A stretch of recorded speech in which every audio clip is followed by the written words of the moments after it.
बार मध्ये दारू सोबत का देतात चकना हे ऐकून तुम्ही म्हणाल, हे तर आम्हाला माहीतच नव्हतं.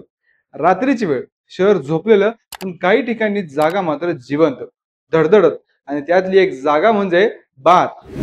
लाईट्स मंद, टेबलावर ग्लासांची थडथड, डीजेचा बास कान फाडणारा. आणि त्या वातावरणात एक गोष्ट कायम दिसते, दारू सोबत ठेवलेलं एक बाऊल खारं शेंगदाण्याचं. हो, हाच तो चकना, ज्याच्याकडे कोणी लक्ष देत नाही. पण तोच बारच्या बिझनेसचं सगळ्यात मोठं आणि गुप्त हत्यार आहे.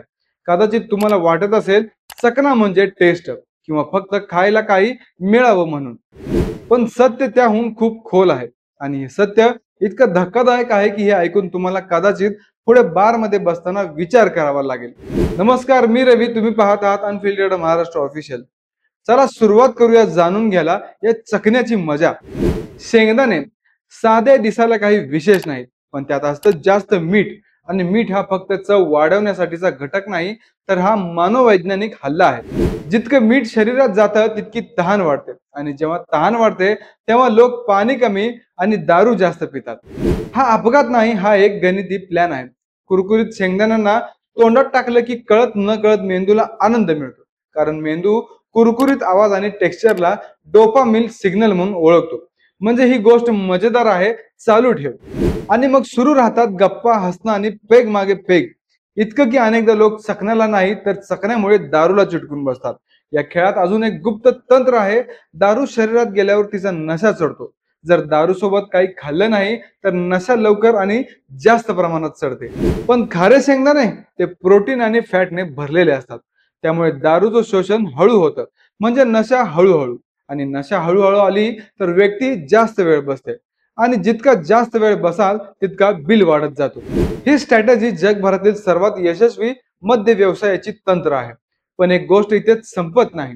खारी शेंगदाणे हे चकना सगळ्यात स्वस्त आहे.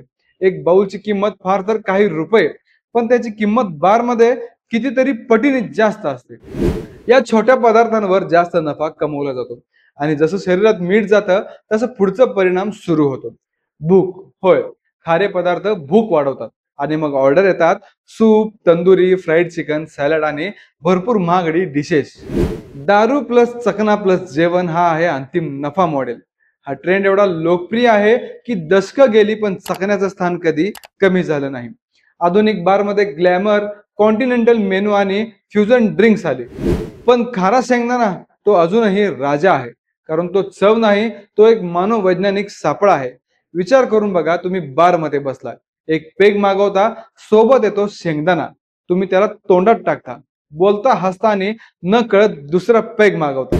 तुम्हाला वाटतं तुम्ही मजेत आहात, पण प्रत्यक्षात तुम्ही एका अचूक प्रोफेशनल आणि शतकानुशतके चाललेल्या बिझनेस स्ट्रॅटेजीचे भाग बनता. अनेकांना वाटतं चकना मोफत मिळतो, पण सत्य काहीच मोफत नसतं. बार मध्ये मिळणारा सगळ्यात महाग भाग असतो तुमचा वेळ. आणि तो वेळ जितका जास्त तितका नफा जास्त. चकना तो तर फक्त सुरुवात आहे. तर आता प्रश्न तुम्हाला, पुढच्या वेळी तुम्ही टेबलावर बसाल आणि तुमच्या समोर ठेवलं जाईल ते छोटस बाउल, तेव्हा तुम्ही ते खाल की हसून बाजूला सरकवाल? कारण आता तुम्हाला माहित आहे, ते आता फक्त फूड नाही, ते आहे एक मानसशास्त्रीय जाळं, एक बिझनेस मॉडेल आणि एक शांत पण अत्यंत प्रभावी गेम. ही गोष्ट तुम्हाला आवडली असेल तर लक्षात ठेवा, या जगात काहीच अनायासे होत नाही. प्रत्येक छोट्या गोष्टीमागे एक अर्थ असतो. कधी कधी तो चव मध्ये लपलेला असतो, आणि कधी कधी चकण्यामध्ये. हा व्हिडिओ तुम्हाला आवडला असेल तर लाईक करा, शेअर करा आणि सबस्क्राईब करायला विसरू नका. धन्यवाद.